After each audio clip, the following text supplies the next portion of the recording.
네, 디지털 막노동이라고 하는 단어 혹시 들어보셨습니까? 포털 사이트, SNS 사이트들 심야 시간, 새벽 시간 가릴 것 없이 접속들 하시잖아요. 바로 그 늦은 시간에도 그 사이트의 운영을 위해서 실시간으로 일하는 노동자들이 있어요. 이른바 디지털 막노동의 하나죠. 그 실태를 취재한 경향신문의 최미랑 기자, 심윤지 기자 두 분을 오늘 스튜디오에 초대했습니다. 두 분 어서 오세요. 반갑습니다. 반갑습니다. 네, 이게 경향신문의 그 녹아내리는 노동이라고 하는 기획 중에 하나로 들어간 거죠, 이게? 네, 맞습니다. 그죠? 네. 여기에 주목하게 된 무슨 배경, 계기가 있어요? 그러니까 노동이 녹아내린다라는 표현을 쉽게 말씀을 드리면 경계가 좀 무너져 내리고 있다 이렇게 보시면 될 것 같아요. 경계가 없다? 네. 예전에 산업사회 때는 어떻게 보면 한 직장에서 9 to 6로 이제 일을 하면서 고용관계를 맺는 노동자들이 표준이었으면 이제 IT 기술이 발전하면서 또 일하는 시간이나 장소의 제약이 이제 사라지게 되고 그렇죠. 일과 쉼의 경계가 이제 모호해지고 내가 노동자인지 자영업자인지 모호해지고 또 이제 한 개인으로 봤을 때는 취업과 실업의 경계도 좀 모호해지게 돼요. 그래서 이직을 준비하다가 잠깐 쉬는 시간에 플랫폼 노동을 한다? 그러면은 이분은 어쨌든 일을 하고 돈을 벌고 계시지만 사실 실업 상태로 잡히거든요. 이런 식으로 기존 노동자 분류에 좀 해당하지 않는 애매한 사람들이 늘어나는 현상을 저희는 이제 노동이 녹아내린다라고 표현을 했습니다. 근데 그 중에 네. 우리들 귓속에 들어오는 거로는 어마어마하게 늘어난 배달 노동자들, 네. 라이더들, 그 얘기는 우리 이 방송에서도 여러 차례 전해드렸어요. 네. 그다음 이제 플랫폼 노동자, 예를 들면 대리기사라든지 이런 분들, 이런 분들에 대해서 전했고요. 지금 이제 디지털 막노동이라는 건 뭐예요, 그러면? 제가 만난 분 중에 크라우드웍스라는 플랫폼을 이용해서 이제 야구하는 중학생 자녀를 기르는 어머니를 한번 만났어요. 그래서 크라우드웍스는 이제 쉽게 말하면 인공지능을 학습시키는 학습 데이터를 만드는 회사예요. 잠깐만요. 인공지능을 학습시키는. 네, 그러니까 쉽게 말하면 이게 유령 노동하고도 좀 디지털 막노동하고 관계가 있는데 쉽게 말하면 이제 인공지능한테 이게 개야, 이게 고양이야 이렇게 구분을 시키고 싶으면 이게 개다, 이게 고양이다, 아니면 이게 둘 다 아니다 이런 데이터들을 계속 입력을 시켜줘야 되거든요. 그렇죠. 그래야 이제 기계가 학습을 시키는데. 근데 이게 굉장히 단순 작업이에요. 네. 그래서 이제 건당 이제 몇십 원에서 이제 몇백 원 정도를 받는 일이고 제가 만난 그 어머니 같은 경우는 이 일에서 한 1년에 2-3천만 원 정도를 벌고 아침 9시부터 새벽 1시까지 일을 하신다고 하더라고요. 아침 9시부터 새벽 1시까지? 네. 그러니까 그런데 1년에 2-3천만 원? 그 정도를 버시는 거죠. 1년에? 네, 1년에.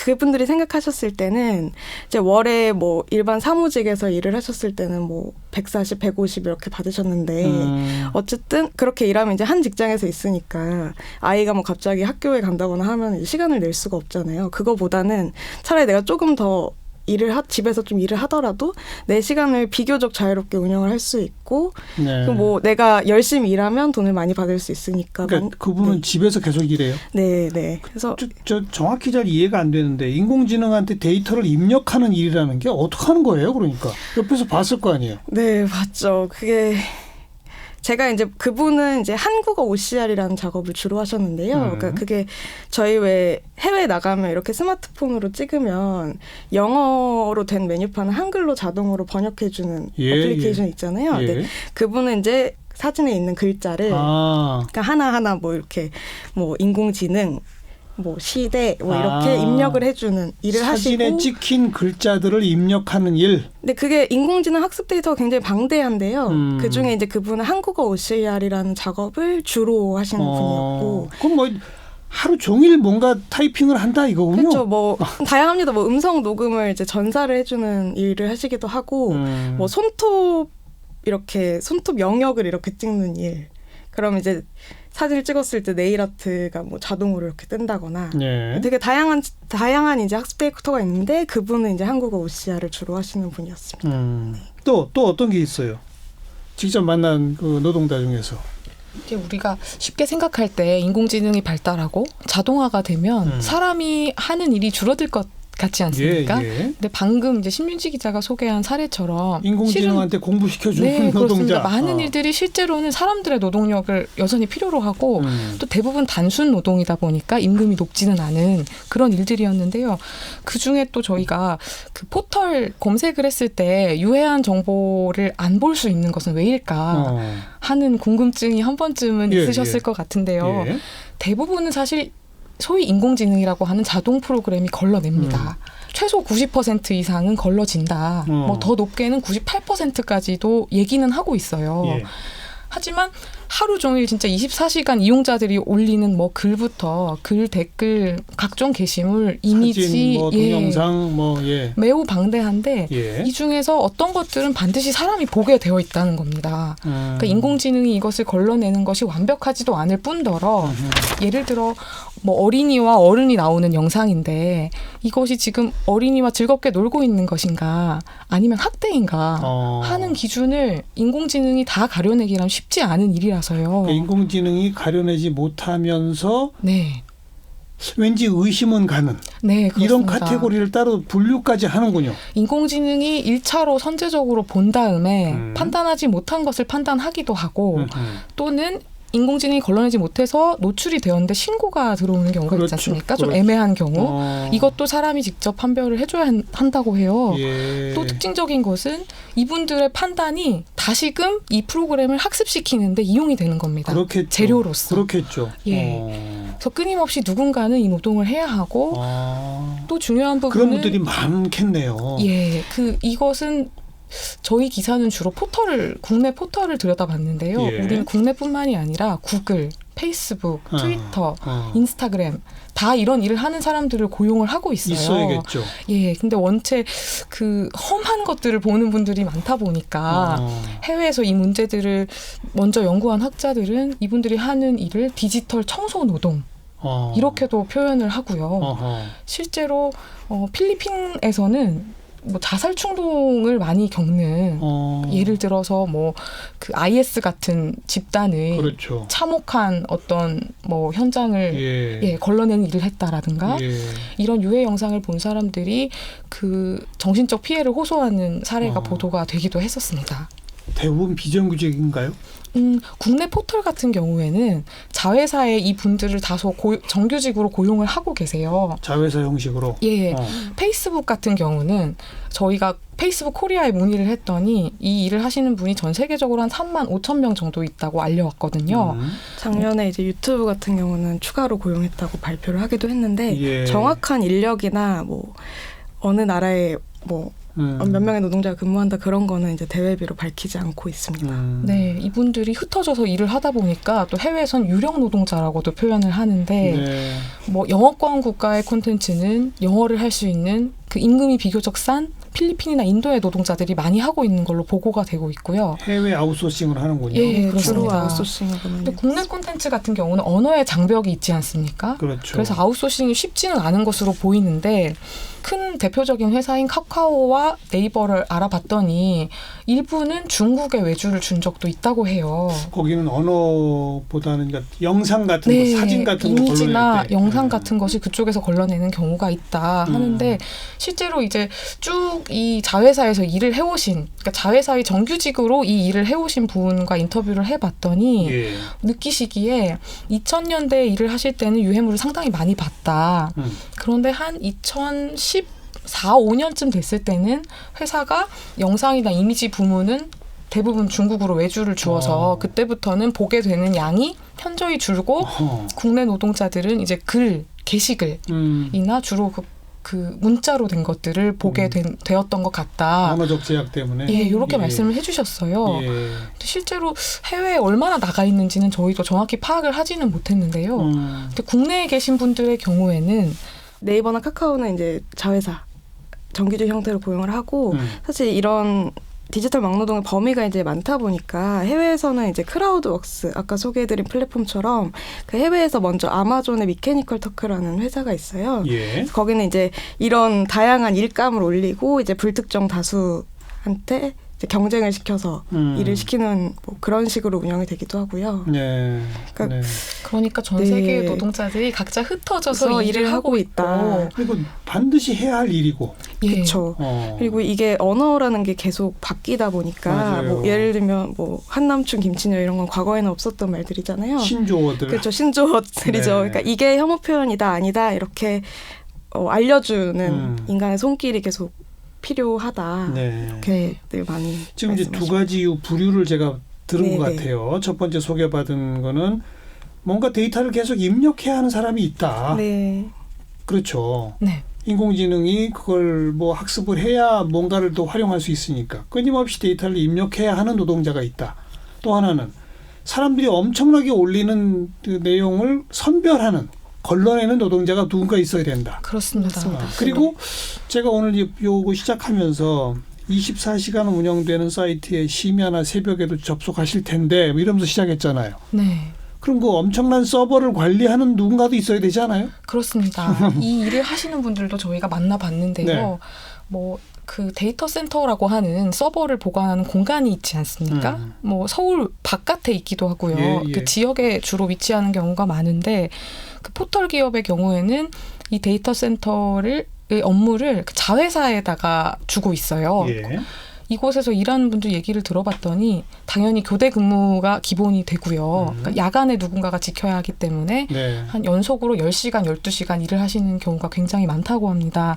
문제는 이게 그 상당히 교육을 받으시고 하셔야 되는 일이거든요. 이 일도 아주 쉬운 일이 아니어서 IT 기술을 배워서 직장에 진입을 하시게 되고 또 서버라는 것이 굉장히 무겁고 한지라 실제로 몸을 써서 일을 하시는 일도 많다고 해요. 예, 그래서 예. 고된 일인데 임금이 매우 낮습니다. 그 저희가 만나본 분 그냥 중에는 단순 경비처럼 이해하나요? 그런 거죠? 단순 경비처럼 실제로 일을 하시는 분도 계시고요. 그러니까 그 우리가 서비스를 해야 하는데 이 서비스가 전체적으로 잘 운영되고 있는지 어디선가 이상 신호가 들어오지 않는지 보는 분들이 따로 계시고요. 그렇죠. 또 서버에 문제가 생겼을 때 이걸 고치거나 예를 들어 어떤 회사가 새로운 서비스를 시작했다 하면 더 많은 서버가 필요하지 않습니까? 그렇죠. 또 늘렸다가 줄였다가 예. 본사의 요청을 받아서 이런 업무를 수행하는 분들이 계신데 임금이 굉장히 낮아요. 그래서 주로 20대 분들이 많이 하시는데 하다가 빨리 떠나고 이제 여기는 희망이 없다 이렇게 절망을 하는 분들이 많다는 얘기를 들었습니다. 네. 그 일을 하시는 분 중에 한 분은 나이가 한 20대 후반 정도 되셨어요. 좀 유망하다고 보시고 선택을 하셨고 회사에 입사했을 때는 뭐 큰 포털에서 일을 한다라고 하니까 주변에서는 좋은 회사에 가는구나 라고 생각을 했는데 많은 선배들이 너무 빨리 직장을 떠난다는 거예요. 그래서 왜 그런가 하고 봤더니 본인도 1년 동안 일을 해보니까 알겠더라. 너무나 처우가 열악하다. 그리고 선배들과 상담을 하면 이렇게 얘기를 한다. 여기는 희망이 없으니까 너는 차라리 중국을 가라. 여기는 너무나 한국은 너무나 사람 귀한 줄을 모르는 곳이다. 예. 이런 얘기를 들었다고 해요. 뭐 대체로 세 가지 유형의 노동을 우리가 접했네요. 데이터를 입력하는 거, 데이터 센터를 관리하는 거, 또 유해 콘텐츠가 있는지 걸러내는 거, 뭐 심지어 디지털 청소 노동자, 네. 뭐 이렇게 말하는. 근데 세 노동 유형이 모두 다 아주 단순 노동이군요. 크라우드웍스에서 그 한국어 OCR하는 작업을 제가 체험을 해봤거든요. 직접 해봤어요? 네, 해봤어요. 근데 생각보다 어렵습니다. 그래요? 그러니까 예를 들면 약봉지 사진이 이렇게 있고 약사가 그 위에 뭐 하루에 2봉 뭐 이렇게 펜으로 썼어요. 필기를 했어요. 근데 그 사진은 이제 그 사진을 보고 글자를 입력해야 되는데 이 약봉투에 있는 거를 입력을 해야 될지 아니면 그 위에 겹쳐져 있는 글자를 입력해야 될지 이렇게 인간의 판단이 계속 개입이 돼야 하거든요. 생각보다 그런 돌출적인 상황들이 많고 예. 그래서 이제 그 이슈 중에 하나가 가이드라인이 있어요. 작업 가이드라인이. 그러니까 이분들이 어떤 작업장에서 지시를 받으면서 일하는 건 아니기 때문에 가이드라인을 올려주시는데 그 가이드라인이 계속 바뀌어요. 그래서 나는 맞게 작업을 한 것 같은데 반려 처리를 했다. 그런 이제 민원들이 좀 제기가 되기도 하고 불만을 제기하시는 분들이 그렇게 있었습니다. 반려가 되는 건수가 또 쌓이면 아마 일감이 줄어들겠죠. 그렇죠. 하시는 일에 비해 그죠? 돈을 받기 힘들고 그래서 사실 그러니까 월급이 얼마나 되셔요라고 물어봤을 때 잘 답변을 못 하세요. 이게 일감 단위로 이루어지는 거기 때문에 그럼 거의 네. 자영업자식으로 대접을 받는 거죠. 그분께 이제 스스로를 노동자라고 생각하시나요? 물어봤을 때 회사라고 생각은 하지만 프리랜서처럼 일을 하고 그렇죠. 한다고 그렇게 하는 인식을 하고 일의 계셨어요. 양만큼 돈을 받는 거니까. 네, 그렇게 말씀을 하시고 유해 콘텐츠 골라내는 노동은 그래도 하는 일의 양만큼은 아닌 거죠. 네, 이분들은 국내 포털에서 일하시는 분들은 자회사에 정규직이니까. 고용이 돼 있으시기 그러니까요. 때문에 뭐 초과 근무를 하시거나 이런 일은 별로 없다고 해요. 네. 다만 이제 정신적 스트레스가 매우 크신데 이제 두 종류의 스트레스를 호소하시는데요. 그 유해물을 보는 분 중에 한 분은 실제로 이제 이분이 두 아이의 어머니신데요. 그 수년 전에 봤던 아동 학대 영상이 지금도 생각이 나신다고 해요. 그래서 그 생각을 하면 지금도 막 그 저희와 말씀을 나누실 때도 굉장히 밝게 이야기를 하시다가도 이 얘기를 하실 때는 좀 손이 떨리시고 눈물이 맺히시고 하는 걸 느낄 수가 있었어요. 해외는 실시간 생중계가 아무래도 있다 보니까 페이스북이나 유튜브나 이런 거 라이브 방송이 있잖아요. 그런 경우는 이제 이런 유해 콘텐츠에 굉장히 심각한 유해 콘텐츠에 노출되는 경우가 굉장히 많죠. 네. 국내 포털의 경우에는 상대적으로는 유해 콘텐츠의 비율이 낮은 편이고요. 예를 들어 뭐 페이스북이나 유튜브나 이런 데는 더 많은 편인데 저희가 국내에서 구글의 콘텐츠 검수 업무를 하시는 분을 인터뷰를 했는데요. 이분 이제 부업으로 일을 하고 계세요. 그러니까 사무실에 나갈 필요도 없고 노트북만 있으면 언제든지 할 수 있는 일이기 때문에 이분도 아마 그 회사와 비밀 서약서를 쓰시기 때문에 뭐 얼마를 받으시는지는 밝히지 못하셨지만 뭐 건당으로 받으시든 뭐 월급을 정기적으로 받으시는 건 아닌 걸로 추정이 되거든요. 시급제로 받으시고 대신 그 일할 수 있는 시간이 정해져 있어서요. 그러니까 뭐 월에 200을 받는다 그런 거는 불가능하시다. 근데 이런 분들은 실제로 계약서를 쓰고 일을 하지만 고용 상태라고 인지를 하고 계시지가 않고 지금 이제 두 분의 얘기를 쭉 들으면서 좀 강조하고 싶은 대목은 잘 이쪽 분야에 별로 관심을 안 가지면 4차 산업혁명, 인공지능, 빅데이터 뭐 이런 쪽 얘기만 들어도 전부 폼나고 멋진 노동자들만 있는 걸로 생각을 하는데 자동화, 기계화 이러다 보면 폼나고 멋진 노동자는 소수고 정말 눈에 안 보이지만 꼭 필요한 일을 하는 노동자들이 어마어마하게 있는 거군요. 그렇습니다. 그렇다 보니 저희도 IT 기업을 취재해 보니 기업 내부에서의 양극화가 굉장히 심각한 상황이었고요. 맞아요. 임금도 이제 본사에서 일하는 소위 프로그램의 설계자들은 굉장히 높은 반면에 주로 자회사에서 일을 하는 이 막노동으로 본인들도 얘기를 하시는 업무를 거기 하시는 노동조합도 분들. 거의 없죠. 노동조합이 생긴 게 아주 최근의 일입니다. 아주 최근에? IT 기업에서 노조가 생기는 것이 전에는 매우 드문 일이어서 네이버와 카카오의 경우에는 2018년에 노조가 출범을 하였고요. 네이버나 카카오 같은 경우는 사실 사업장이 정해져 있어서 노조가 어느 정도 손길을 내밀 수 있는데 이제 플랫폼의 경우에는 이분들이 흩어져 있다 보니까 고용 조건을 뭐 회사가 일방적으로 변경한다던가 노동자가 뭐 처우가 안 좋아졌을 때 문제 제기를 하기가 굉장히 어렵습니다. 그래서 구글의 콘텐츠 알겠어요. 그 플랫폼 노동이나 뭐 라이더들 배달 노동 이건 또 좀 다른 영역으로 봐야 되고 오늘 우리가 집중적으로 들은 거는 소위 디지털 막노동 요 세계에 아직까지는 잘 안 알려져 있던 그 세계도 분명히 있다. 여기도 플랫폼 노동자나 배달 노동자처럼 어마어마한 숫자의 노동이 있다. 그런데 대부분 장시간 노동이고 임금은 박하더라. 해외 외주도 많이 하더라. 오늘 일단 문제제기까지 좀 들어보고요. 자, 경향신문의 최미랑, 심윤지 두 분 고맙습니다. 네, 감사합니다.